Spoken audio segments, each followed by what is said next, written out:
तुमच्यासाठी म्हणजे असं मला विचारायचं आहे की सेक्शुअल इनऍक्टिव्हिटी वाढते का स्त्रियांमध्ये, किंवा येस, रस नसणे येस, किंवा इंटरेस्टच नाहीये ह्या सगळ्या अगदीच. गोष्टींमध्ये? आणि हा महत्वाचा प्रश्न आहे. खूप खूप कमी लोक ओपनली ओपनली बोलतात बोलतात त्याच्यात. आणि याच्यामध्ये मग त्यांचं मॅरिड लाईफमध्ये सुद्धा खूप ऍक्च्युली. डिस्टर्बन्स दिसतो.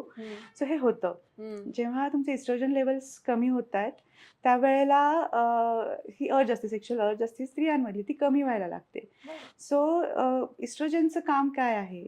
तुमचे फॉलिक्युल्स किंवा जे एग्ज आहेत, ते त्या ओव्हरीमधनं छान रिलीज होणं असेल बरोबर. आणि मग फर्टिलायझेशनसाठी ते मदत करणं, मग एंडोमेट्रियम लेवल या सगळ्या गोष्टी त्याच्यामध्ये येणं, या गोष्टींसाठीची.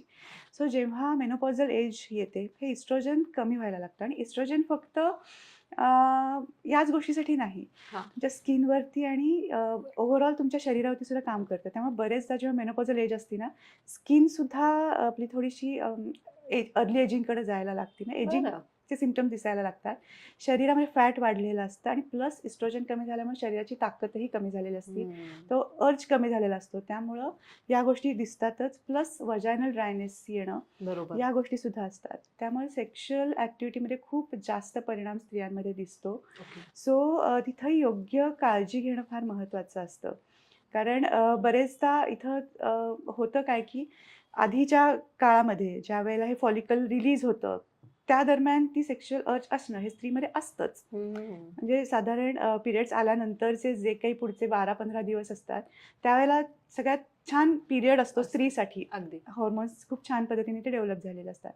सो जेव्हा हे कमी व्हायला लागतं, त्यावेळेला स्त्रीला एक तर शारीरिकदृष्ट्या सुद्धा थोडंसं ब्युटी आपली कमी होतीये की काय, फिटनेस आपला कमी होतोय की काय, हे असतं. प्लस ही अर्ज कमी झालेली असते. त्यामुळं मानसिकता खूप जास्त डिस्टर्ब होते त्या Disturb होते. स्त्रीची. ओके. त्यामुळं इथं आपल्याला एक तर योग्य पद्धतीचं अवेअरनेस असणं, की हे होणार आहे आणि तुम्ही जर छान तुमच्या सेक्शुअल ॲक्टिव्हिटीच्या पहिल्या ज्या पिरियड्समध्ये तुम्ही जर छान ॲक्टिव्ह असाल ना, तर मेनोपॉजमध्ये हे खूप स्मूथली होतं बरं का. म्हणजे बरं. बरेचदा जे वेजायनल ड्रायनेसमुळे पेनफुल सेक्शुअल फंक्शन असू शकतं, तर ते इतकं होत नाही. बरं. सो एक तर तुम्ही मनाने आणि शरीराने तेवढंच जर स्ट्रॉंग पहिल्यापासून छान असाल, असाल. तर मेनोपॉज सुद्धा तुम्ही छान हेल्दीली अडॉप्ट करू शकाल म्हणायला हरकत नाही. ग्रेट. आणि आफ्टर मेनोपॉज सुद्धा सेक्शुअल ॲक्टिव्हिटी करावी की नाही, हा एक बरेचदा मोठा प्रश्न स्त्रियांना अगदी. असतो. सो किंवा हे मिथ पण आहे डॉक्टर. आता की काय नाही, म्हणजे आता काय असं झालं, तर हां, झालं असं. काइंड ऑफ 40शी आली, 50शी आली, असं नाही. पण ते बिलकुल नाही आहे. सो हे तुम्ही छान करू शकता. तुमच्या ओके. पार्टनरला छान तुम्ही खुश ठेवू शकता. सो फक्त तुम्ही ती काळजी घेतली पाहिजे. वजायनल ड्रायनेस असेल तर काही लुब्रिकंट्स तुम्ही यूज करू ओके. शकता. बरेचदा इथे थोडंसं हॉर्मोन रिप्लेसमेंट थेरपी सजेस्ट केली जाते, की बरं. हे सगळे सिम्पटम्स कमी व्हावे, तुमची ब्युटी टिकून राहावी यासाठी. हम्म. पण जनरली याच्याकडे दुर्लक्षच केलं जातं. दुर्लक्ष का जाऊ नये. म्हणजे कुठल्याही हॉर्मोन रिप्लेसमेंट थेरपीसाठी काही टॅबलेट्सवरती न जाता आपल्याला हे सिम्प्टमॅटिक गोष्टी नॅचरली कशा कमी करता येतील आणि या गोष्टी आपण कशा योग्य पद्धतीने एन्जॉय करू शकू, याच्याकडे फोकस असणं गरजेचं आहे. जेव्हा हॉर्मोनल रिप्लेसमेंट थेरपी किंवा HRT म्हणतो आपण त्याला, ती जर तुम्हाला करायचीच असेल ना, तर ती मेनोपॉज नंतर करून पण उपयोग नसतो. त्याचा फायदाही होत नाही. उलट ते तुम्ही मेडिसिनवर डिपेंडंट झालात तर त्याचे दुष्परिणामच होणार आहेत. सो तुम्हाला जर करायचे असेल तर ते पेरिमेनोपॉजच्या स्टेजमध्ये तुम्ही ती हॉर्मोन रिप्लेसमेंट थेरपी तज्ज्ञ डॉक्टरांच्या सल्ल्याने गरज असेल तरच करणं गरजेचं आहे. अदरवाईज आपण त्या गोष्टींना टाळणंच सांगणार आहोत. तुमच्या त्यामुळं ही फार महत्त्वाची गोष्ट आहे, की आफ्टर मेनोपॉज सुद्धा तुमची सेक्स लाईफ खूप छान तुम्ही डेव्हलप करू शकता. ओके. ग्रेट. तुमच्याकडे अशा काही केसेस येतात का, पेशंट्स येतात का, स्त्रिया पर्टिक्युलरली, जी ही तक्रार घेऊन येतात की माझा इंटरेस्ट हो. कमी झालाय? तेवढ्या हो. ओपन आहेत का, म्हणजे अगदी, बोलतात का? अगदी. आता आहेत. Being a okay. Lady doctor may be आहे किंवा गायनॅककडे सुद्धा बऱ्याचशा स्त्रिया ओपन अप होतात. ओके. पण हे होतं आणि खूपदा येतात आणि जसं मी आय थिंक आपल्या प्रेग्नन्सीच्या ह्याच्यामध्ये पण सांगितलं होतं, की ॲक्च्युअली तिच्या प्रेग्नन्सी एजमध्ये सुद्धा थायरॉईड जर वर्सन कंडिशनमध्ये असेल तर ह्या फेजला ती सफर करत असते, की सेक्शुअल इंटरेस्टच नाही आहे वगैरे. सो तेव्हा तर आपल्याला खूप जास्त चांगली काळजी घ्यायला लागते त्या स्त्रीच्या मानसिकतेची आणि शारीरिक दोन्ही दृष्ट्या. आणि मेनोपॉझल एजमध्ये सुद्धा खूपशा पेशंट्स अशा येतात. ओके. तर बरेचदा काय होतं की काही स्त्रियांची लग्न खूप लवकर 18-20व्या वर्षी झालेली असतात आणि अगदी 32-35 मध्येच त्या म्हणतात की मला ही इच्छा नाही आहे. सो नाही आहे, तुमचं एज आहे, तुम्ही या गोष्टी एन्जॉय करणं गरजेचं आहे. सो जे बरोबर. काही डिस्टर्बन्स आपल्याला दिसतात हॉर्मोन्समध्ये, ते जर तुम्ही छान कंट्रोल करू शकला, एक हेल्दी लाईफस्टाईल फॉलो करू शकलात, तर तुम्ही तुमचं लाईफ जे आहे ते छान एन्जॉय करू शकणार आहात. अगदी बरोबर. आणि ह्यामध्ये डॉक्टर इन्सुलिन रेझिस्टन्स आणि थायरॉइड मेनोपॉज यांचा काही संबंध येतो का? ज्यांना आता डायबिटीज आहे हो. आणि ही पण फेज आहे, थायरॉइड आहे हो, आणि हो. मेनोपॉज पण चालू आहे. येस. तर मग हे ट्रिपल हम्म. सफरिंग म्हणता येईल या सगळ्या गोष्टींना. तर तुम्हाला काय वाटतं याबद्दल? जसं ट्रिपल सफरिंग आहे त्याच्यावर 3च सोल्युशन आहे की प्रॉपर डाएट, एक्सरसाइज आणि स्ट्रेस मॅनेजमेंट. So Okay. या 3 गोष्टी या तिन्हीवर काम करणार आहे. ओके. अगदी सोपं सुटसुटीत उत्तर.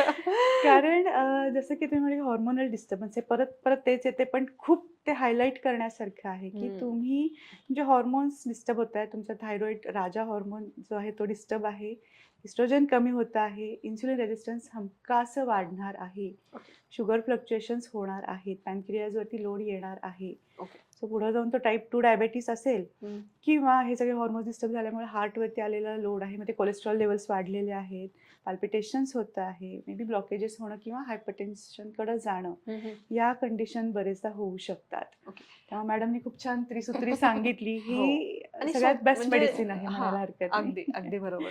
क्रोनिक फटिग नावाचा एक हल्ली खूप महत्वाचा शब्द कानावर येतोय. तर थायरॉइड आणि मेनोपॉज यामध्ये याचा धोका वाढतो का? येस, राहतो. पण एव्हरी टाइम असं नाही आहे की तो थायरॉइड किंवा मेनोपॉजमुळेच असेल. क्रॉनिक फटीग कशाला म्हणूयात की आपण की काही केला तो थकवा जात नाही. कितीक वेळा आपण जेव्हा रेस्ट घेतो, झोप काढतो, थोडा शांत बसतो, तो थकवा जातो. तर तो इट इज नॉर्मल. पण हा जो थकवा असतो तो क्रॉनिक राहतो की कितीही रेस्ट केली तरी तो जात नाही. मग तो खूप वेळा मेनोपॉजमुळे येऊ शकतो किंवा थायरॉइडमुळे येतो. पण खूप वेळा जो मास्किंग ज्याला म्हणतो ना की तुमचा आहार प्रॉपर नसेल, व्हिटॅमिन डेफिशियन्सी असेल, तेव्हा सुद्धा हा राहू शकतो. Okay. Basic B12 deficiency, D deficiency याने पण खूप थकवा येतो. बरोबर आहे. कारण याचं आम्ही डे टू डे मध्ये जे पेशंट्स बघतो, खूप वेळा हे सगळे सिम्पटम्स घेऊन येतात आणि ते मिसडायग्नोज पण होतात की बरोबर. हे थायरॉइडमुळे आहेत आणि मग थायरॉइडचा डोस वाढवूयात का किंवा ह्या सगळ्या गोष्टी येतात. पण आम्ही जेव्हा बेसिक आम्ही कामच त्यावर करतो की तुमच्या मूळ कारणावर काम करायचं आहे. तर डाएटमध्ये चेंजेस केले, डाएट सुधारला की सिम्पटम्स आपोआप कमी होत जातात. ओके. सो हे फक्त थोडंसं बघणं गरजेचं आहे की तो थकवा कशाने येतो तुमचा. ओके. सांगा प्रॉपर डाएट. येस. सो खूप खूप महत्त्वाची गोष्ट आहे. आपण कायम डाएटवरती खूप फोकस आहे. आपला पहिला पिलर तो आहे. अगदी. त्यामुळं एक तर पहिले तुम्ही जे खाता आहात त्याबद्दल अवेअर असणं. हां, आपल्याला माहिती असतं हे अनहेल्दी आहे. सो ते टाळणं फार महत्त्वाचं आहे. सो अनहेल्दी जरी खात असाल तरी पोर्शन साईज तरी ॲटलीस्ट तुम्ही कंट्रोल करायला नक्की सुरुवात करा. बरोबर. कारण खूपदा जेव्हा आपण डाएट म्हणतो तेव्हा ते प्रेशर येतं की बापरे! आता काय करायचंय आणि घासपूसच खायचंय, म्हणजे सॅलडच खायला सांगणार बरेचदा, असं होतं. तर तसंही नाही आहे. तुम्ही खूप छान गोष्टी आपल्या डाएटमध्ये थोडंसं रिप्लेस करून एन्जॉय करू शकता. ओके. सो बेसिकली आपल्याला थोडंसं जेव्हा वजनही नियंत्रणात ठेवायचं आहे आणि हॉर्मोन्सला कंट्रोलमध्ये आणायचं आहे, तर कार्बोहायड्रेट्स, कार्ब्स जे आहेत ते कमीत कमी प्रमाणात आपल्याला घ्यायचे आहेत. जसं आपण नेहमी सजेस्ट करतो की होल व्हीट शक्यतो प्रिफर करा, पॉलिश्ड व्हीट किंवा पॉलिश्ड इतर ग्रेनपेक्षा, बरोबर. किंवा मिलेट्स एक चांगला ऑप्शन येतो. मग त्यात ज्वारी, बाजरी सगळ्यात बेटर आहे, नाचणी आहे. हो. इतरही छान मिलेट्स आजकाल मिळतात. सो त्यापासून आपण खूप छान रेसिपीज बनवू शकतो. सो ते एन्जॉय करणं गरजेचं आहे आणि प्रोटीन इंटेक आपल्या आहारामध्ये वाढवणं फारच महत्त्वाचं बरं. आहे. प्रोटीन जेव्हा आपण घेतो आहे, आपला थकवाही कमी होणार आहे, आपलं हेअरफॉल कंट्रोलमध्ये येणार आहे, एनर्जी लेवल वाढणार आहे.